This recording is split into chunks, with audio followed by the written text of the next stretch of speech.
सौभाग्यशाली तोता। बहुत समय पहले की बात है। एक छोटे से गांव के पास एक सुंदर जंगल था। उस जंगल में तरह तरह के पक्षी और जानवर रहते थे। उन्हीं पक्षियों में एक अनोखा तोता भी रहता था, जिसका नाम चिरकू था।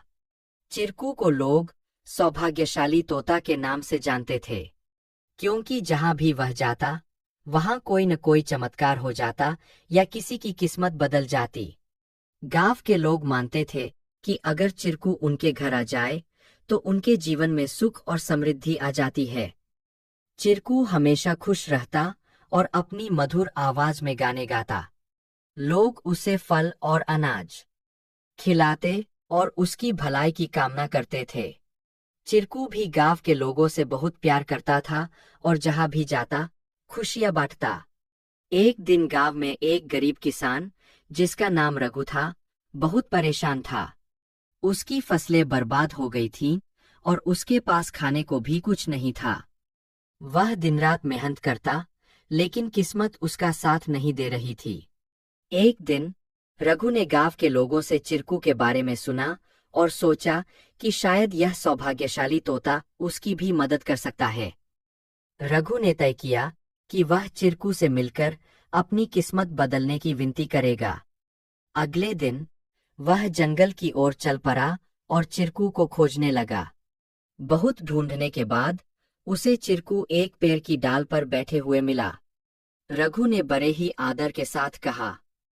चिरकू ने रघु की बातें ध्यान से सुनी और उसकी आंखों में दया उमड़ आई। चिरकू ने अपनी चोंच में एक छोटी सी चमकती हुई पत्ती उठाई और रघु को देते हुए कहा, यह जादुई पत्ती है। इसे अपनी जेब में रख लो और जब तुम अपने खेत में काम करने जाओ तो यह पत्ती तुम्हारी किस्मत बदल देगी। रघु ने धन्यवाद कहा और वह पत्ती लेकर अपने घर लौट आया। अगले दिन वह अपने खेत में काम करने के लिए गया। जैसे ही उसने खेत में जुताई शुरू की, अचानक से बारिश होने लगी। उसकी सूखी जमीन हरी भरी हो गई और थोड़े ही समय में उसकी फसलें लहलहा उठीं। रघु की मेहनत सफल हुई और उसकी किस्मत सच में बदल गई। अब रघु के पास भरपूर अनाज था और वह फिर से खुशहाल जीवन जीने लगा। उसने गांव के लोगों को चिरकू की बुद्धिमानी और उसके द्वारा दी गई जादुई पत्ती के बारे में बताया। सभी लोग चिरकू की प्रशंसा करने लगे और उसे और भी अधिक प्यार देने लगे। लेकिन चिरकू ने रघु को एक बात कही थी। याद रखना, यह पत्ती सिर्फ तुम्हारी मेहनत का साथ देगी।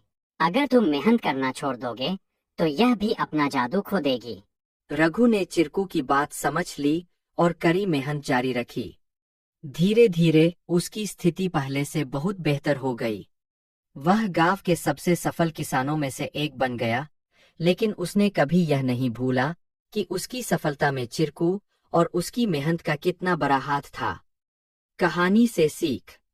इस कहानी से हमें यह सीख मिलती है कि किस्मत भी उन्हीं का साथ देती है जो खुद मेहनत करते हैं।